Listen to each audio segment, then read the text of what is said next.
Alors, le travail des enfants, ça fait des décennies qu'on essaye de lutter contre. On ne peut pas parler d'un grand succès. On peut même parler, malheureusement, probablement d'une aggravation. Je dis probablement parce que pour mesurer l'étendue du phénomène, on se heurte à des difficultés énormes. Jusqu'à quel âge on compte les enfants? À partir de quel âge? Est-ce qu'on dit que les enfants ne doivent pas travailler jusqu'à 15 ans ou est-ce qu'on compte les compte jusqu'à 18 ans? Donc là, c'est par exemple si on dit c'est les enfants de 15 ans, à environ 170 millions d'enfants au travail. Si on les compte jusqu'à 18 ans, on en a 330 millions. Donc, et en plus, il faut bien dire que ce sont des chiffres, on va dire, un petit peu aléatoires parce que toute une partie du travail des enfants est clandestine, parce que c'est sous-déclaré par tous les gouvernements le sous-déclarent.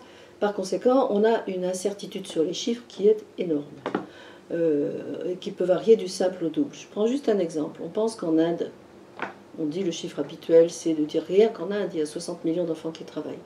On peut imaginer que c'est un chiffre absolument fantaisiste, étant donné qu'on a environ 500 millions de mineurs dans ce pays. Et qu'il suffit d'aller en Inde une fois pour s'apercevoir de l'énormité du travail des enfants dans ce pays. Donc, ce sont des chiffres qu'il faut prendre vraiment comme des ordres de grandeur, et encore, ils sont aléatoires. Alors, la question qu'on peut se poser maintenant, c'est qu'est-ce qu'ils font, ces enfants qui travaillent? Ce que souvent on ne sait pas, c'est que, alors là, ça on le sait, environ 70% de ces enfants sont employés dans l'agriculture. Et l'agriculture, et ça, c'est pas forcément bien connu, c'est une activité qui est considérée comme parmi les plus dangereuses pour les enfants, parce qu'ils manipulent des produits toxiques, parce qu'ils n'ont souvent pas de gants, pas de bottes, etc., pour travailler sur des choses qui peuvent les blesser.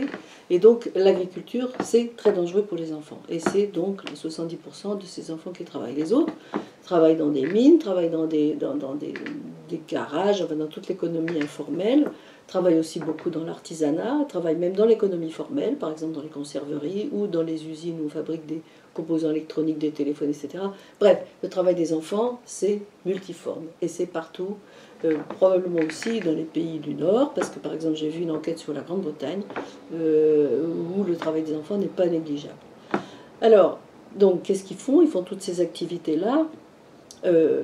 Alors, il y a tout un débat entre est-ce qu'il faut inclure dans les formes les plus dangereuses de travail des enfants. Le BIT a décidé de lutter prioritairement, et là il a raison, contre les formes les plus dangereuses de travail des enfants, c'est-à-dire celles qui les menacent dans leur vie proprement parlée, ou dans leur développement, par exemple dans les mines, où il y a souvent beaucoup de maladies pulmonaires, etc.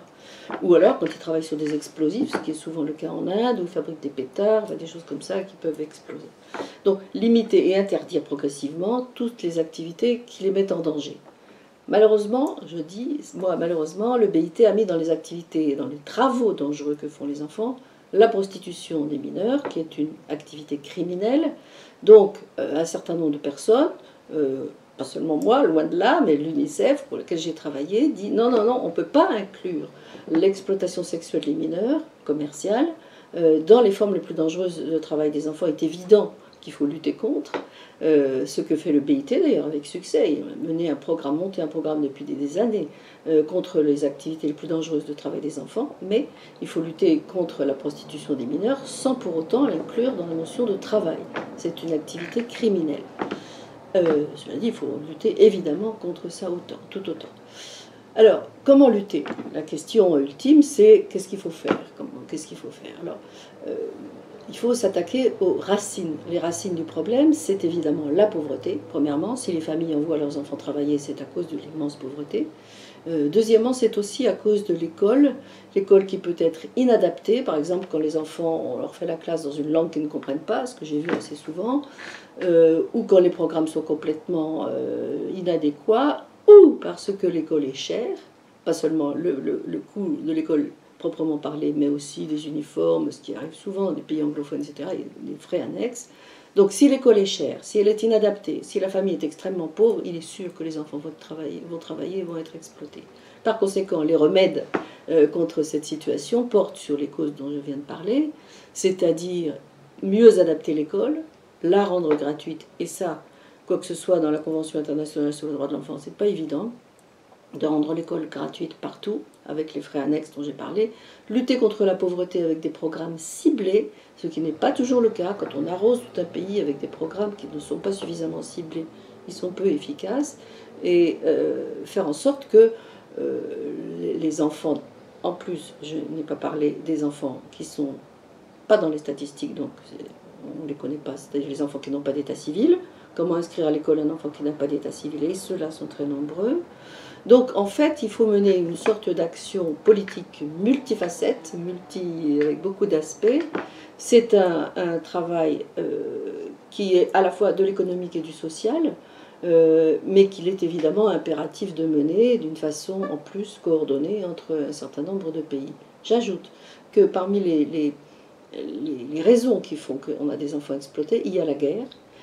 Par exemple, les enfants réfugiés, syriens réfugiés en Turquie, on sait que beaucoup d'entre eux sont exploités parce qu'il faut faire vivre leur famille, etc., etc. Donc la guerre est un facteur aggravant, la déscolarisation des enfants. Quand il y a des réfugiés, les réfugiés, bien rare qu'il y ait des écoles dans les camps de réfugiés. Et donc il y a de l'exploitation, y compris dans les camps de réfugiés. Donc la guerre, comme d'habitude, est un facteur qui aggrave tout.